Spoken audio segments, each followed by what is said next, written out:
जैसा कि नाम है, आप तक पहुंचाएंगे सही और सटीक खबर। जनता की सुननी है और सरकार को सुनानी है। ये है आई ऑफ ट्रुथ। नमस्कार दोस्तों, आप देख रहे हैं आई ऑफ ट्रुथ और मैं हूं आपके साथ अनु जैन रोहतगी। किसान आंदोलन चल रहा है और जाहिर सी बात है कि दिल्ली वासियों को इसका बहुत बड़ा खामियाजा भुगतना पड़ रहा है। किसान तो परेशान हो ही रहे हैं कि अपना सारा काम वगैरह छोड़कर आए हैं, लेकिन साथ के साथ दिल्ली जो बिल्कुल जाम हो गई है, एक कहते हैं ना किले में तब्दील हो गई है, बहुत ज्यादा परेशानी हो रही है। लेकिन इसके पीछे जो है कई बातें सामने आ रही हैं और चर्चाएं चल रही है कि जो ये आंदोलन हुआ है, क्या इस आंदोलन को जानबूझकर हवा दी गई है?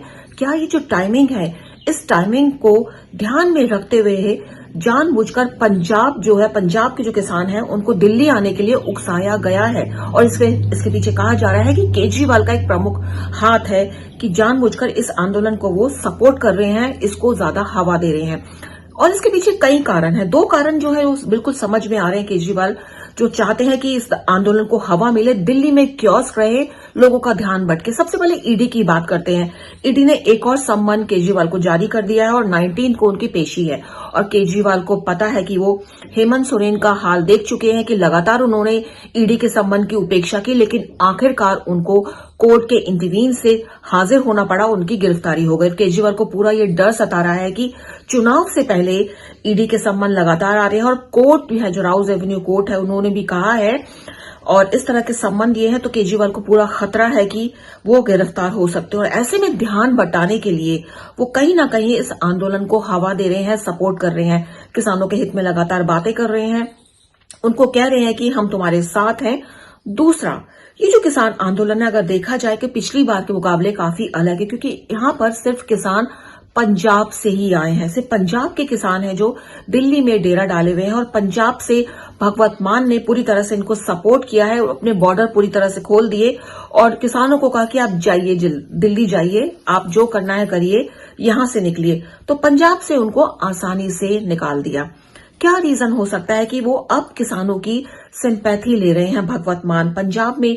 ये दूसरा रीजन केजरीवाल का है कि क्या कारण है कि पिछले कई सालों से जो भगवत मान की सरकार है वहां पर एक दो साल से पंजाब में लगातार किसान परेशान है, प्रदर्शन कर रहे हैं, क्योंकि वहां की जो गवर्नमेंट है, पंजाब की जो गवर्नमेंट है, किसानों की नहीं सुन रही है। तो अचानक ये सिंपैथी वेव किसानों के लिए क्यों आ गई? इसके पीछे एक मकसद छिपा हुआ है, क्योंकि पंजाब में लोकसभा चुनाव की 13 सीटें हैं और आम आदमी पार्टी पूरी कोशिश कर रही है कि उन 13 सीटों में कुछ सीटें उनके फेवर में आ जाए। अगर वो इस आंदोलन में को हवा देती है, बढ़ावा देती है, किसानों के हित की बात करती है, तो जाहिर सी बात है 13 में से कुछ सीटें उनकी झोली में आ सकती है लोकसभा की।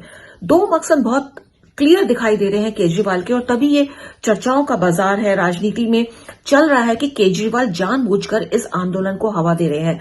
और किसानों का एक बड़ा तबका है, सब जानते हैं कि गरीब किसान होते हैं, अनपढ़ किसान हैं, उनको मोटिवेट जो करते हैं कुछ लीडर्स होते हैं, वो पॉलिटिक्स करते हैं और गरीब अनपढ़ किसानों को पता नहीं चल पाता है कि क्या पॉलिटिक्स के वो शिकार हो रहे हैं।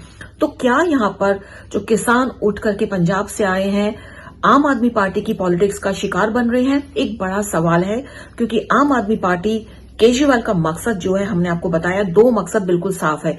एक तो वो गिरफ्तारी से बचना चाहते हैं, ध्यान डाइवर्ट करना चाहते हैं, पूरी दिल्ली का कियोस्क पैदा करना चाहते हैं दिल्ली में, और दूसरा पंजाब में सिंपैथी लेना चाहते हैं किसानों की, ताकि लोकसभा इलेक्शन में उनको सीट मिल जाए। केजरीवाल से हटकर अब हम राहुल गांधी और कांग्रेस की बात करते हैं दोस्तों, क्योंकि कांग्रेस जो है बढ़ चढ़कर बोल रही है। राहुल गांधी ने बाकायदा बयान दे दिया है कि अगर वो पावर में आते हैं तो किसान आंदोलन, स्वामी रंगनाथन की जो रिपोर्ट है जिसकी किसान मांग कर रहे हैं, उसको लागू करेंगे और एमएसपी को भी लागू करेंगे, मिनिमम सपोर्ट प्राइस।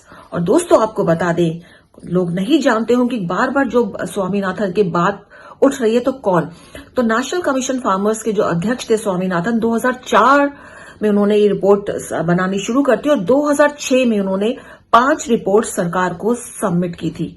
2004 से 2006 के बीच आप देखिए किसकी सरकार थी, कांग्रेस की सरकार थी, उसको ये रिपोर्ट सबमिट कर दी गई थी और तब से कांग्रेस इस पर डेरा जमा कर बैठी हुई है इस पर। इसको फाइल जो कहते हैं ना, फाइल जो है, रिपोर्ट है, बिल्कुल धूल मिट्टी में कोने में पड़ी हुई है। कांग्रेस ने कभी इसकी सुध नहीं ली। और 2010 में बाकायदा कांग्रेस के मंत्री मंत्री थे, उन्होंने राज्यसभा में ये बयान दिया था। दोस्तों अगर आप देखेंगे, आप इसको छानेंगे भी, 2010 में बयान देते हैं कि स्वामीनाथन की रिपोर्ट है और एमएसपी है वो लागू नहीं कर सकते क्योंकि ये प्रैक्टिकल नहीं है। ऐसा करेंगे तो मार्केट पूरी तरह से बिगड़ जाएगी। तो कहते हैं ना राहुल गांधी के बारे में कि वो अपना होमवर्क करके नहीं आते। आज वो सभाओं में किसानों की सिंपैथी लेने के लिए बढ़ चढ़ के बोल रहे हैं कि अगर हम पावर में आए तो स्वामीनाथन की जो रिपोर्ट है उसको इम्प्लीमेंट करेंगे, एमएसपी को इम्प्लीमेंट करेंगे। लेकिन उनकी सरकार 2006 से 2014 के बीच इस रिपोर्ट को दबाकर बैठी थी। इस पर चर्चा नहीं की गई, इसको लागू नहीं किया गया। लेकिन अब वोट बैंक की राजनीति के लिए ये मुद्दा फिर से आ रहा है। सवाल इस पर किसान आंदोलन जो कह रहे हैं कि एक तरह से पॉलिटिकल भी हो रहा है इसकी टाइमिंग को लेकर के, क्योंकि और तमाम राज्य हैं, चाहे वो हरियाणा के हो, चाहे वो उत्तर प्रदेश के हो, तेलंगाना हो, कर्नाटक के हो, और किसानों ने इसमें भाग नहीं लिया है। सपोर्ट जरूर कर रहे हैं उत्तर प्रदेश के किसान, टिकैत जो उन्होंने कहा है कि हम सपोर्ट करते हैं, लेकिन वो आई नहीं है। पंजाब के ही किसान यहां क्यों आए हैं और क्यों केजरीवाल और भगवत मान इनको लगातार सपोर्ट कर रहे हैं? क्या इसके पीछे रीजन हो सकता है? और दोस्तों इस सबको पता है कि जब किसान अपना खेती बाड़ी छोड़कर यहां आते हैं, गरीब किसान हैं, वो कह रहे हैं हम 6 महीने का राशन पानी लेके आए हैं, तो इतनी बड़ी संख्या में जो पैसा आ रहा है वो कहां से आ रहा है? कहां से इतना राशन पानी इन किसानों को मिल रहा है? कुछ किसान जानते हैं कि अमीर हैं, आड़ती जो होते हैं, जो टॉप लीडर्स होते हैं किसानों के, वो अमीर हैं, लेकिन बाकी तो सब गरीबी किसान हैं। उनका सारा जो काम है उनका यही है कि उनको फसलें उगानी है, काटनी है, बेचनी है, उनको ये काम करना है। आंदोलन वो करना नहीं चाहते, तो पॉलिटिसाइज किया जा रहा है, उनको लाया गया है इस आंदोलन में घसीट कर। और मकसद हमने आपको बता दिया कि जो चर्चाओं का बाजार यहां चल रहा है, गर्म हो गया है, तो राजनीतिक पार्टियां हैं, चाहे वो आम आदमी पार्टी हो, चाहे वो कांग्रेस हो, इस स्थिति का पूरा फायदा उठाती हैं। और टाइमिंग की बात करें, पिछली बार 26 जनवरी से पहले इस आंदोलन को हवा दी गई, तो जिस तरह का तांडव हुआ था वो सबको ही पता है कि ट्रैक्टर लेकर घुस गए थे कुछ जो असामाजिक तत्व थे, वो किसान नहीं थे। उन्होंने पुलिस को कुचलने की कोशिश की, लोगों को कुचलने की कोशिश की, लाल किले पर चढ़ गए, सबको याद है वो मंजर। और आज ये कहा जा रहा है कि उनको बॉर्डर पर क्यों रोक लिया गया? तो क्या रिपीट करने की कोशिश अगर सरकार ध्यान नहीं रखेगी? क्या वो सरकार और पुलिस यही चाहेगी कि वही मंजर दोबारा हो? क्योंकि पता नहीं कब क्या हो जाए, कब ये आंदोलन जो है, जो एक तरह से पॉलिटिकल आंदोलन ज्यादा लग रहा है, उग्र रूप ले। तो इसको ध्यान में रखते हुए दिल्ली की सीमाओं को सील बंद किया गया है और दिल्ली वासी को खुद को परेशानियां हो रही हैं, जाम लगातार लग रहे हैं, लोग आ जा नहीं रहे हैं। पॉलिटिसाइज जो होता है, जो टाइमिंग्स होते हैं, और लोकसभा चुनाव सामने है और जो टाइमिंग का चयन किया गया है, इसलिए इस पर ज्यादा बातें बन रही है कि जो ये आंदोलन है ये पॉलिटिकल ज्यादा लग रहा है और जो जेन्युइनिटी है इसकी वो कम लग रही है। दोस्तों हमारी कोशिश रहती है आपके सामने कुछ फैक्ट्स और फिगर्स को प्रस्तुत करें, आसपास जो हो रहा है उसकी समीक्षा करें। बाकी जनता को सब पता है, वो सब देख रही है। उम्मीद है हमारा ये प्रोग्राम आपको पसंद आया होगा। देखते रहिए, बने रहिए हमारे चैनल के साथ, आई ऑफ ट्रुथ के साथ। हमारे चैनल आई ऑफ ट्रुथ को सब्सक्राइब कीजिए YouTube पर, इसे फॉलो कीजिए Facebook पर, Instagram पर, Twitter पर और कू पर। हमारे चैनल के बारे में फीडबैक देने के लिए हमें मेल कीजिए ioftruth.6@gmail.com पर।